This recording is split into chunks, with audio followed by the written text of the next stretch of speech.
Hello, everybody, and welcome to Get a Life. I'm Marlene Meir, your host. And wow, what a great time of year. It's July. Happy July. Lots and lots to celebrate. I always start this month with a celebration of another year around the sun. That's always a great way to start this time. And the best part is I always have plenty of people to play with, because then we have July 4th right behind that as we all celebrate our independence, however it is that we do. And that's what we're going to talk about today. We're going to talk about the gift of independence and of freedom specifically. And I believe in full disclosure, so I had this great idea to shoot video. I was going to play some music, I was going to shoot some video, ask the question, how do you define freedom? Which I in fact did on July 4th. I went around and asked people to define freedom. Guess what? Instead of what I just learned, that if you're shooting video from a phone, you need to turn the phone horizontally. Yeah, I shot the video like this. So all of you that I shot, you're not going to be on this episode because you would be like this, and that's no fun. So after much laughter and trying to edit and all of that, we just canned it, and now you're going to have to look at me. But that's your video lesson for today. And just want to make another invitation. I mean, I can go out there and capture you on film, but I would really like to have someone in my guest chair join me on my show live. We can talk about whatever it is you have in your thoughts and in your experience and in your skill sets around life, love, the pursuit of happiness, and the pursuit of an optimal life. So with that said, let's get started.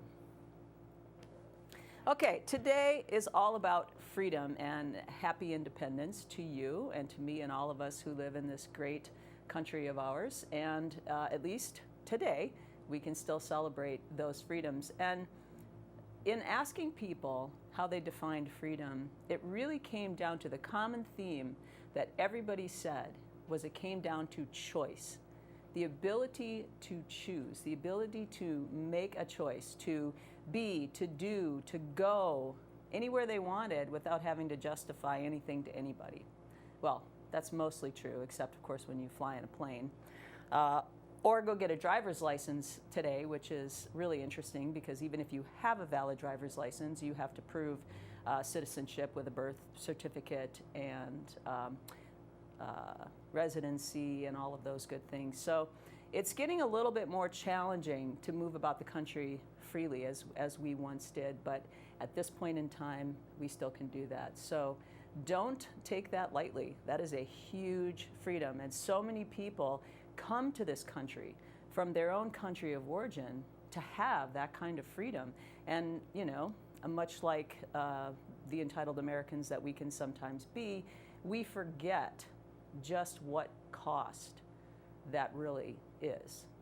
At what cost people will go to have that kind of freedom, at what cost people have sacrificed to give us this kind of freedom, and at what cost on a daily basis all of us are responsible for producing so that we can continue to live this kind of freedom. And that's what we're going to talk about today. So the teacher in me had to pull up the Declaration of Independence, or the Constitution actually, and defining freedom, it was really interesting. I looked at the preamble to the Constitution, and the first sentence is, we, all of us, the people of the United States. That means all of us equally, in order to form a perfect union. Let's take that apart. What is a perfect union? It's the optimal joining of two or more people, organizations, states, in order to have a more perfect world. So isn't that interesting? Using the word union for the sacrament of marriage, or the joining of two lives, and all of the legal rights that gives to people, to property, to share money, to make decisions about health care for one another, to have control over their children and the decisions in the health care for their children. And also union in terms of protection for groups of people. And you think historically about unions, and they were mostly created for the laborers of our country, so that they were guaranteed a workable, a livable workday, if you will, so that they didn't get worked to death, that they were allowed to stop what they were doing physically or on an assembly line to take care of their biological needs. And they were also guaranteed a fair wage for what it is that they're doing. Some people would say today that unions have outlived their quote-unquote purpose. Maybe that's true or maybe that isn't true. But again, if you think of the term, it is to create a unified force, if you will, to ensure that all people are created equally. The second part of the preamble talks about establishing justice. And, I mean, let's talk about justice, shall we? Justice is really about fairness. It's about equity. It's about honesty. Where does that come from? It comes from a general respect for people.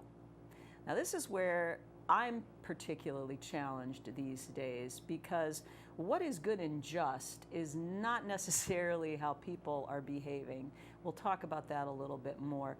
But just remember that it really comes down to that doggone golden rule. Do unto others as you would have done unto you. And for some reason, people have complete amnesia about that and are doing unto whatever the heck they want to do to others, and think that they have no consequence or that there is no consequence. Remember, the whole theme here is freedom. So when putting your requirements or your judgment or your hate and fear onto others, you're actually taking away a basic right. So just remember that. The other part is to ensure domestic tranquility. What is that?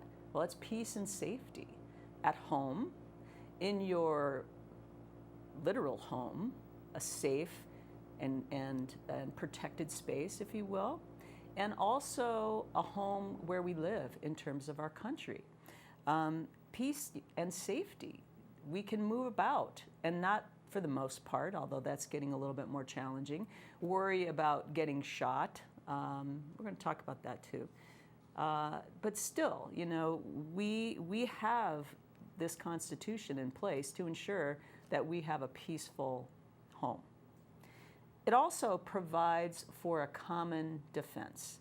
Now, we typically think of that as military defense, and great thanks to all those men and women in our armed forces, both previously and currently, who defend that freedom on a daily basis. Utmost thanks and respect to all of you for that.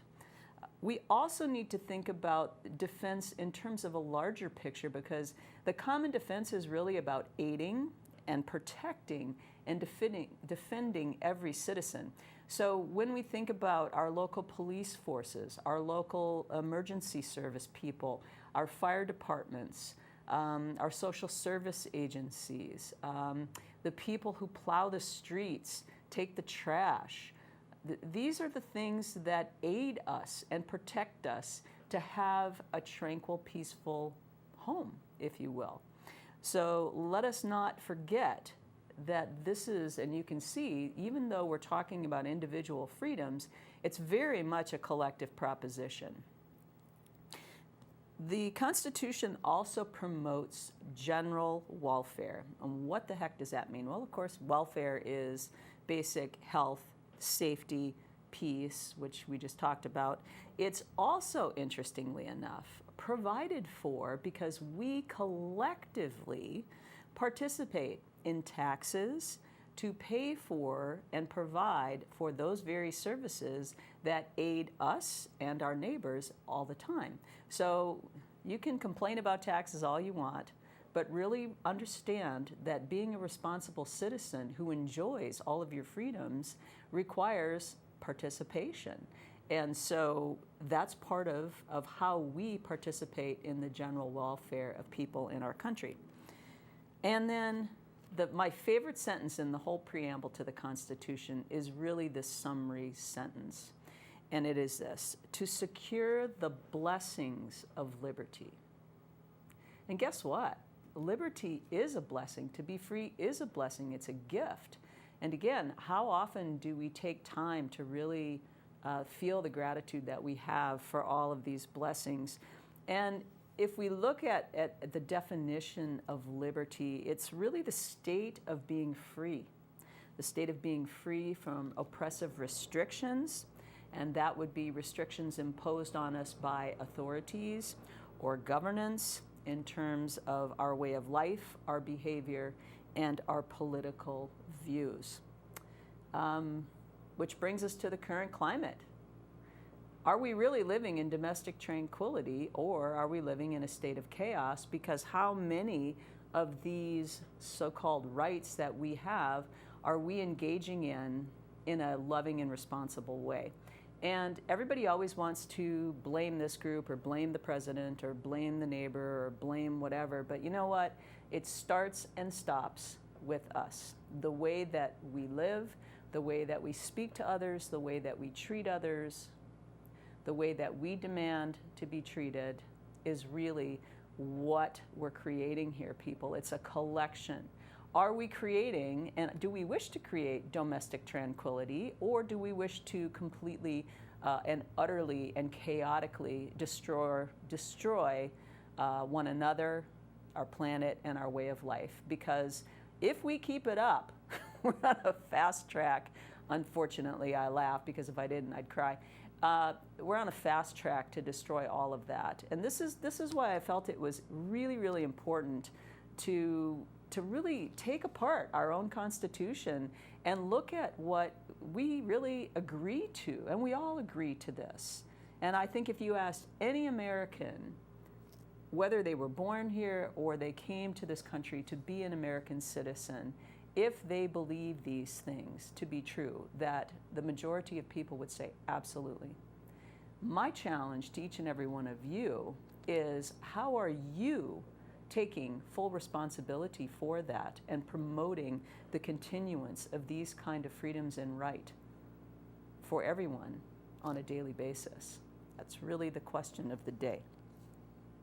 So even in this beautiful state of New Hampshire, I mean, our own state motto is live free or die. And interestingly enough, historically speaking, that came out of a toast made by our own very famous General John Stark, who was too ill to go to some big banquet or something, so he sent a toast, and it was, live free or die. Death is not the worst of evils, and that was his toast. And the state of New Hampshire took that first piece, live free or die. I never knew that, I just found that out today, by the way. Live free or die as the state motto, which really translates to, I am free to live as a responsible and good citizen, and I'm in charge of that. And I'm going to do so freely and apart from interference or control from an outside entity or my government. And the state of New Hampshire and New Englanders in general are very staunch supporters of independence, to be, to do, to act in the way that they see fit. The other interesting piece is that New Englanders are also very protective of one another. People take care of one another up here. The environment really demands it. If we didn't, it would be very easy to go down pretty quickly. And so that's one of the great historical blessings, if you will, upon our first forefathers getting to this country in this area of the world that is very, very, very strong and very celebrated and spoken about and lived by to this day. It's a wonderful thing to see. So to summarize all the pieces, and I hope to some point go back and interview the people that I interviewed before, but the things that they shared with me when I asked them about how would they define freedom, it was really about choice. The choice to be, the choice to do, the choice to feel, the choice to express myself, the freedom to travel anywhere I want to go. And it reminds me, when we were little, my dad used to always say, and we would hop in the car and we would travel 3 days to go see our family in Louisiana. And he'd always say, get us in the car, and he'd say, children, This is what freedom is all about. We're going to get in this car at whatever time we want to get in the car. We're going to drive across as many state borders as we want to drive across for whatever reason we want to go there. And we are not going to have to answer for that or prove our existence to anyone. Never take that freedom for granted. And so our freedom to travel is getting more challenging. And so again, don't take that freedom for granted. Utilize it as much as possible while you still have it, and stand for it so that it doesn't go away by our neglect or abuse of it. The other was our freedom to participate in a democratic government by voting. How many people don't exercise their responsibility and their right to cast a vote? Some people say, my voice doesn't matter. Well, you know what? That's a belief that you may want to challenge, because if your voice doesn't matter, then why does anybody else's voice matter? Why does my voice matter? That's the beauty. All of our voices matter individually and collectively, and it's really important that you take that very seriously and own that responsibility. And in summary, all of the people talked about, our inalienable rights, the freedom of speech. I couldn't be at Cheshire TV talking to you about freedom if we didn't have in this country the freedom of speech and the ability for local television to offer great programming from local people to the local people, if we didn't have that right, which is a blessing indeed. The right to worship and the right to have our own faith, whatever that may be, in the way that we would like to worship. The right to vote. The right to love and marry whoever we wish, regardless of age or gender or race or ability or state citizenship. That is also a right. And this one's a controversial one. However, we still in this country have the right to bear arms. And it becomes our civic responsibility to do that responsibly.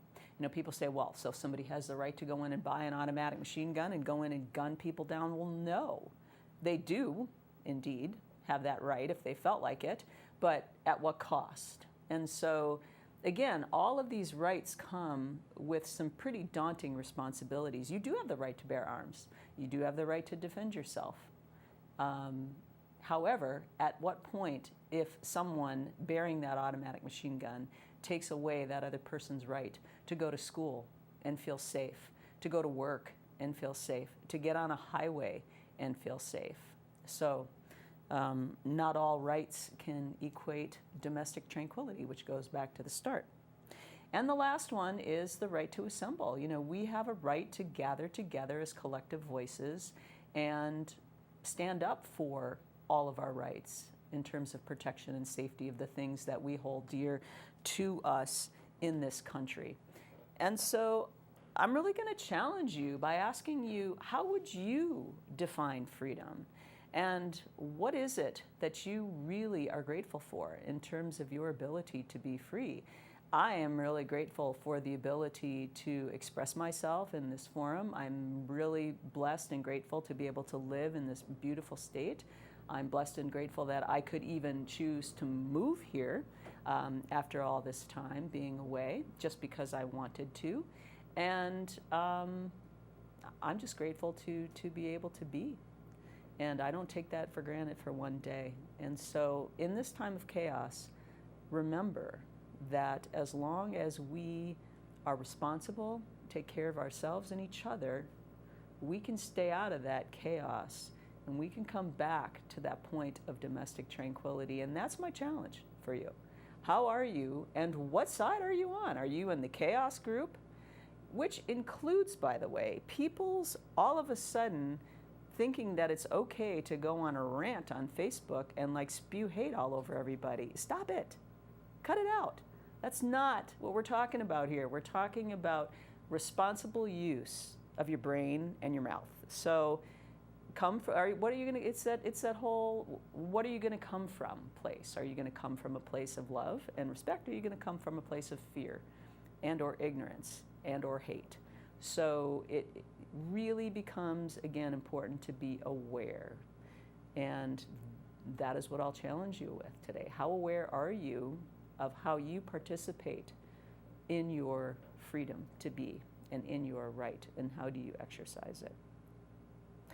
And on that note, I will leave you with my wish for you, and that is, may every sunrise bring more promise, a promise of a new day, allow you to feel more free and live more freely every day.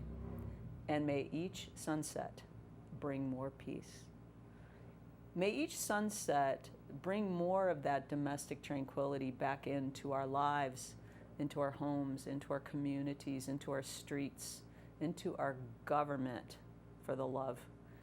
May every sunset bring more peace.